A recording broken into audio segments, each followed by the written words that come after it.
If we can settle down, the workshop is just about to begin. The first one in this session is going to be by Professor Tang from Imperial College London, and he's going to give a talk on ultrasound super resolution imaging principles and the state of the art. I hand it over to you, Professor Tang, and like 25 minutes, I'll give you an alert that there's 5 minutes to go. Okay, thank you. Thank you very much. Thank you. It's a great pleasure to be here. Just want to check, can you see me and hear me well? Yeah, that's fine. Yeah, great. Right, so I'm going to introduce to you about super resolution ultrasound.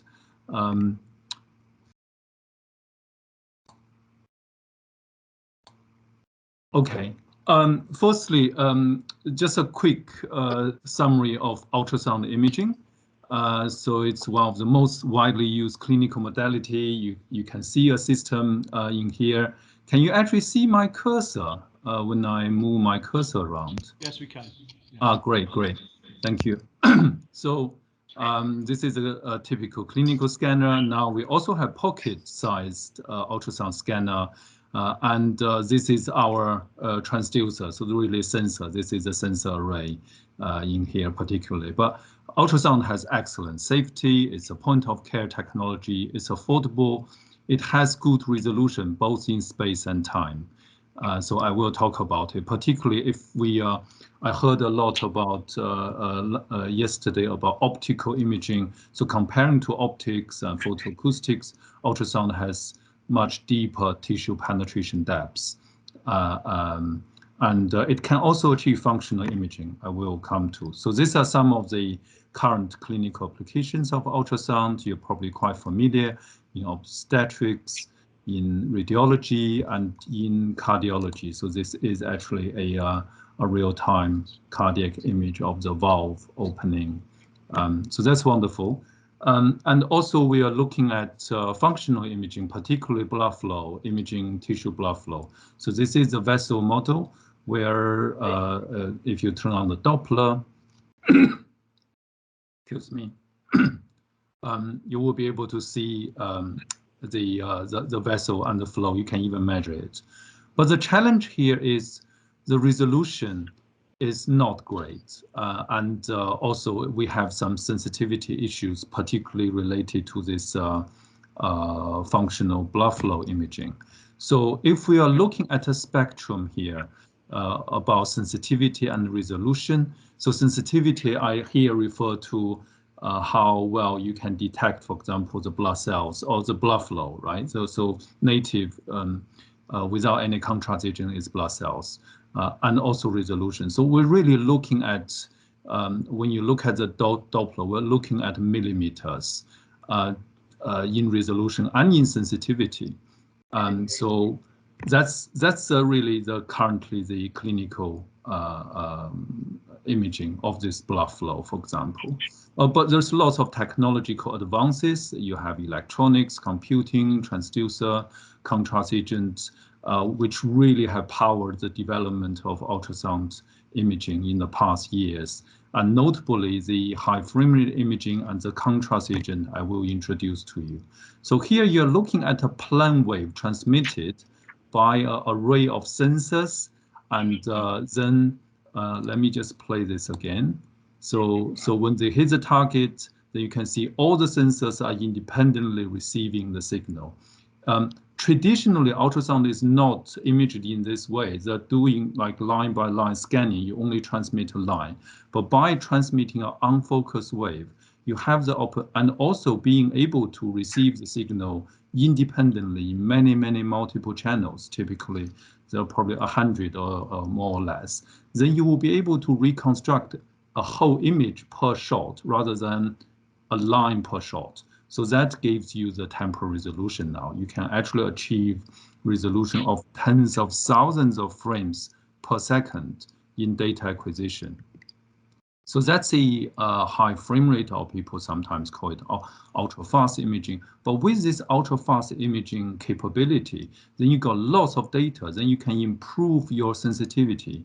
So that is where you can start to see really small vessels.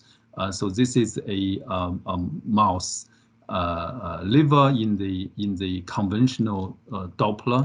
But if you look at this ultra fast acquisition Doppler, you will be able to see, I mean, the color is not colored, but it's really still Doppler signal, where you see this intrinsic detail of this microvasculature in the liver of and it's a 3D scanning. So this is a wonderful work by actually Mengxing Tang in Paris, and they have demonstrated that with this kind of microvascular imaging technology, you can achieve functional imaging of the brain. It's like a functional MRI, but now you can do it in ultrasound, and you can actually, in this bottom figure, you can show basically the functional activity that is happening over space and time. So the propagation of the functional waves, the spreading of this epileptic activity in this case. Okay, so with this ultra-fast Doppler and sensitivity improved, so we can really now image the microvessel at hundreds of microns. But how can we be more sensitive? Then there's a contrast agent coming in. So this is a microbubble, the microns in size. And under ultrasound, they actually not only reflect the signal, they oscillate. So they give you a superb echo. You can detect, this is the only contrast agent, as far as I know, that you can detect the signal from a single micron size agent. So, so this is a graph of the agent together with the blood cells, so the microns in size. And this is an example of a clinical application where when you put them in, you can show lesions that otherwise cannot be shown by the conventional B-mode image. So let's come back to this vascular imaging. This is the conventional Doppler, but if you put in this contrast agent, you start some fast acquisition. This is what you can see. So really you see lots of details of the flow, and you can even quantify it using the so-called particle image velocimetry. And this is the in vivo model where you see this contrast agent flowing in the abdominal aorta of a rabbit, and this is only a few millimeters in size, and you can quantify it. And this contrast ultrasound has already been applied clinically.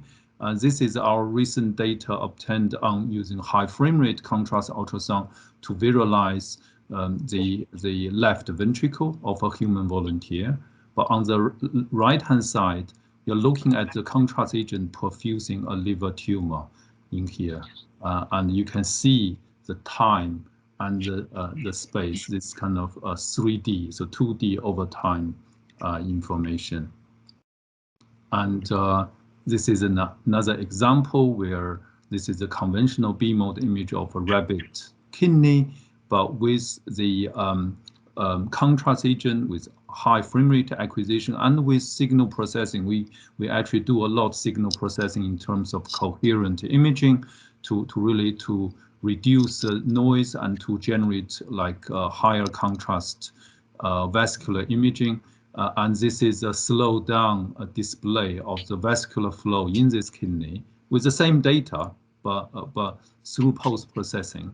And you can see the details of the flow, not only the vasculature, but also the direction of the flow, and you can accumulate them.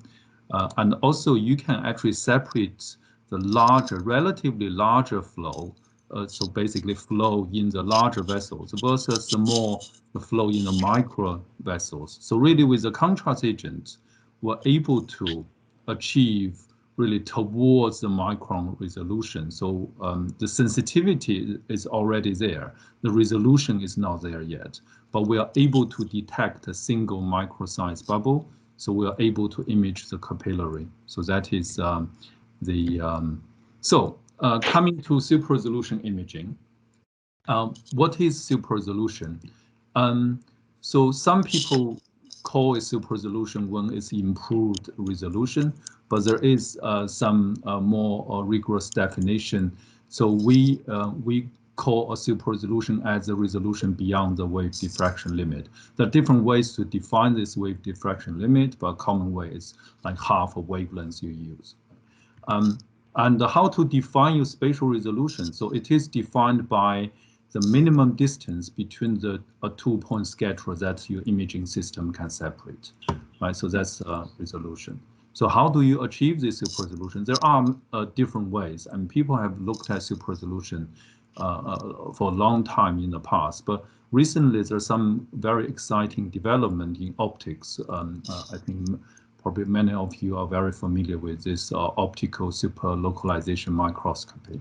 So this is the image. So this is a movie on the left-hand side, is where some fluorophores were basically attached to a cell structure, but they developed a way to switch on and off these fluorophores individually. So you can see they're spatially separated, but they're turned on and off. The conventional image will give you a lower, well, a conventional resolution.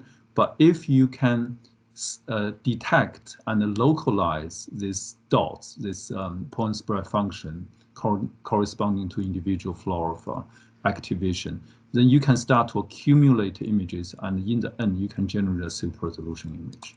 So this is the Nobel Prize in Chemistry in 2014. And the key is to turn on and off a subset of this agent. You can localize them, and then you accumulate them over time. So I just want to go a little bit, just give you an example of how this will work to generate this super resolution image in a bit detail. So let's say if we want to image, you have a camera in the sky, but it's really resolution is not as good as you want. If you're very far away, you want to image this road, but you also have the structures surrounding the road. So really, here the road can be our blood vessel in the body, right? The surrounding structures can be the background tissue you actually want to get rid of if you only want to image the blood vessel. So if your camera is not that great, of course, there are cars in here, so on the road. So if your camera is not great, you might get an image like this. You really can't image well the road. So how do you do it? So in this super resolution, the really what we're really trying to do is we image in the night. When we're in the night, everything is dark, but we know there are cars on the road, right? So now if we selectively only turn on a couple of cars' headlight, then you might receive an image that's the diffraction limited images, but you can then pinpoint their center, and then you can turn the headlights of the cars off.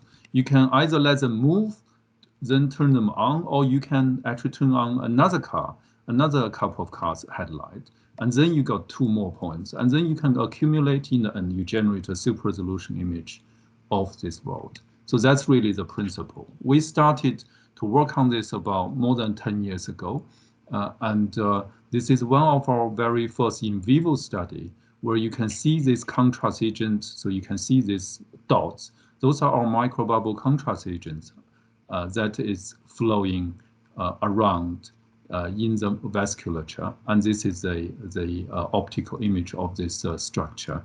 But then if we localize them and we pinpoint their center, then we will be able to generate such a super resolution image. And furthermore, because you can localize, not only you can localize them, but over time you can track them.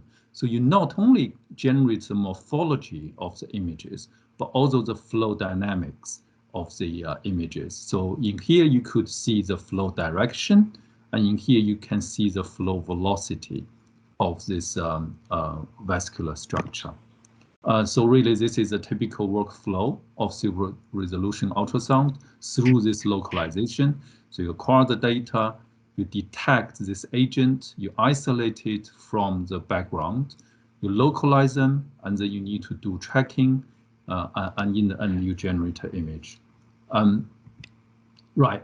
So with this kind of super resolution ultrasound, then we're really truly approaching the micrometer level resolution. Of course, I mean, this is still not, I mean, not comparing to the optical techniques, that micrometer resolution is not that great.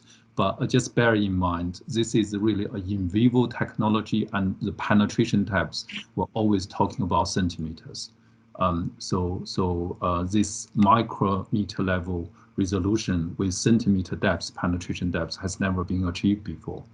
And so that's really, this is a very kind of exciting technique in the field. So I'll give you an example of some of the development. So we're looking at a lymph node. I think some might know lymph node. This is a 2D scanning. So you will see a lymph node in here. This is a traditional B-mode image of a lymph node. When we scan it, lymph node is really important in the body immune system and related to cancer spread, etc. So we're really interested in that.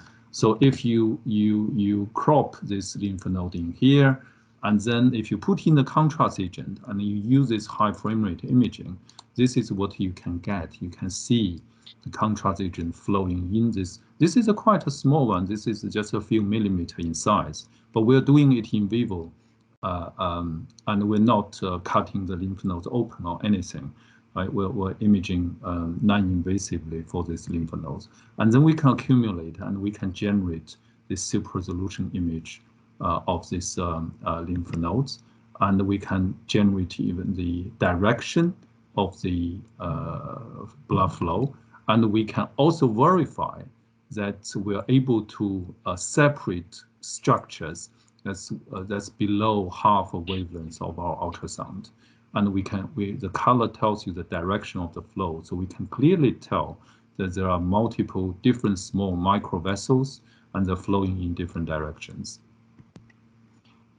So this is a very exciting study in 2015, actually, by Mengxing Tang's group, where they actually use this technology to image mouse brain. And this is the mouse brain vasculature. And also this is a movie of our data where you can start. So this is again a mouse brain where we can detect and track the bubbles and generate super resolution image. And we can also generate the flow direction of this 3D structure. There's already in human pilot study. So we have tried this on, this is a human testicular lesion, the blood flow in super resolution in this lesion, and also in human limbs, where we're hoping to look at how the microvascular changes could be related to, say, disease like diabetes. This is another very very beautiful images generated, published recently. On the left, on the top is the super microvascular images of a human liver. So on the left, the two images, one is the morphology, one is the flow velocity, but the other one is a breast cancer, the blood flow microcirculation for breast cancer. And on the right-hand side is a data set we generated again from a human lymph node, where we can see the microvasculation detail in this lymph node, and the color tells you the direction of the flow. So there are lots of challenges still on super resolution ultrasound. So one of them, I mean, as you can imagine, we need to image and accumulate over time. So it takes time. And currently, the beautiful images you see very often takes tens of seconds, even 2 minutes, to accumulate. So basically it is slow, and in vivo application, particular clinical application, then there's lots of problem related to that, like tissue motion. You really in here we are talking about tens of microns out down to 10 micron resolution. So any tiny tissue motion would matter. And the tracking bubble, particularly in high concentration, when you have lots of this agent, how you design algorithm to track them. And also transducer technology. I know here there are a lot of people interested in sensor will really need help with the sensing sensor technology. So I will come to that a little bit. But really, we currently most of the imaging is still in 2D. So we'll have a 1D sensor array for 2D imaging. But the 2D array for 3D imaging is still something very much under development, and there's still challenges there. Right, so I'll talk about some of the 3D imaging. So these are some initial data by different groups actually on 3D imaging. So this is actually we have done a few years ago. On a vessel model is a twisted 2 micro vessel, and this is the probe we used. So the aperture of the probe is just about 1 by 1 centimeter. It's quite a small aperture. It has 1,000 elements on it, and we are able to generate a image like this. So these are using more or less similar type of transducer. There are full matrix arrays. There are different types of arrays, but this is still very much in research. So this is a very exciting result generated recently by this the Paris group, where they're looking at super resolution image of a mouse coronary artery. So this is a mouse coronary artery. It is a model. It's a Lagendorf model. So you know it's the heart, that's ex vivo heart, but it is ex vivo beating heart, and they will be able to generate a very high resolution image of this coronary artery. And they were able to also demonstrate this microcirculation increases when you give a vasodilator, and also decreases when you have ligation of the artery. So, right. So in the final few minutes, I want to kind of talk about another kind of related super resolution technology through acoustic switching of phase change contrast agent. So in optics, if you remember, the switching on and off this contrast agent for super resolution. In ultrasound, we didn't have such an agent, or we didn't really thought about using such an agent. We use our microbubbles. That's once they're injected, they're on. We don't switch them on. We can switch them off. We can destroy them, but we can't switch them on. So basically, we're trying to rely on this bubble to move around to generate our super resolution image. But actually, in acoustics, we do have agents that we can switch on. So this is the nano droplets. So if you look at the optical image, you can see actually before and after, if I run it again, there were invisible nano droplets, but after ultrasound excitation, they become bubbles and become visible. So that's really what we can use to achieve super resolution imaging. So we developed this technology, and we tested it on a cross tube phantom. So it's a microvessel crossing each other, each of them 200 microns, and we have our imaging sequence. And this is the kind of the image we generate over time. You can see every small while we have a flash. That is where we are activating, switching on and off a different group of agents. And through this, we can generate super localized images, and we can show that we can separate two very closely related structures. So we evaluated this in vivo. So you can see this contrast agent being generated. They're flowing around, but also constantly being generated. And then we are able to use this data to generate the super resolution microvascular flow of this rabbit kidney. again, and this is the morphology, the direction, or this is the direction, this in the middle is the Doppler image. And in here, the advantage is we're only taking 3 seconds of the time to acquire the data. And we also recently, we looked at how to use a faster algorithm. So really here, what I want to draw your attention is the time scale.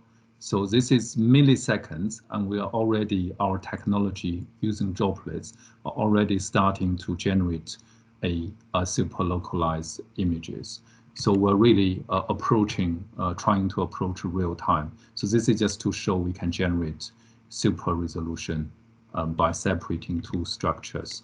And we recently tested it in vivo. So this is before the activation. We have some sparse, and this is just to test the activation of the agent. You can see if we give it a really high, relatively high ultrasound amplitude, we can activate this agent immediately, and we can control the level of activation.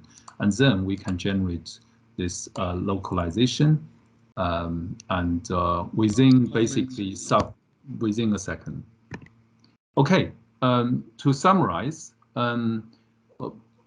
so super resolution ultrasound offers in vivo microvascular and flow imaging really with unprecedented spatial resolution for ultrasound, right? It's down to 10 microns with centimeter penetration depth, and this is an in vivo non-invasive technology.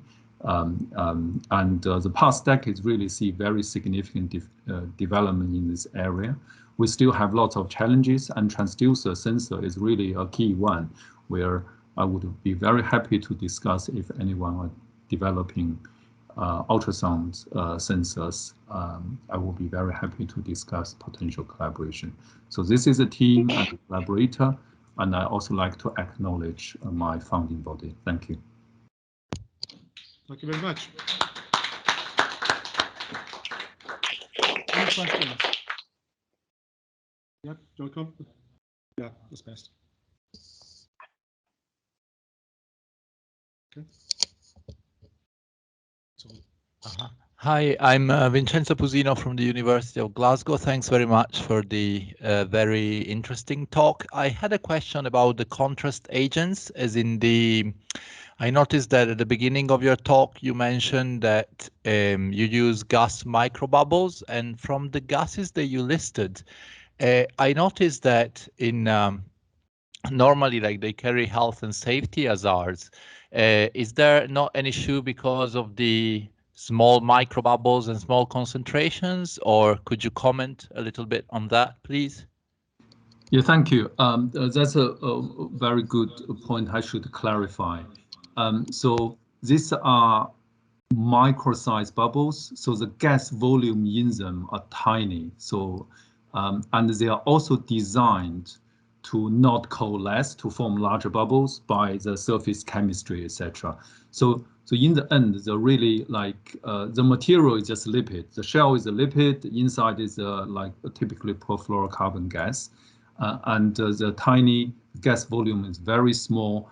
They're not coalescing, so they do not pose any health, safety issues. Actually, it's demonstrated. So currently, it's already in clinical use. There are millions of people who have had this agent, and comparing to other imaging contrast agents, this is probably have the best safety record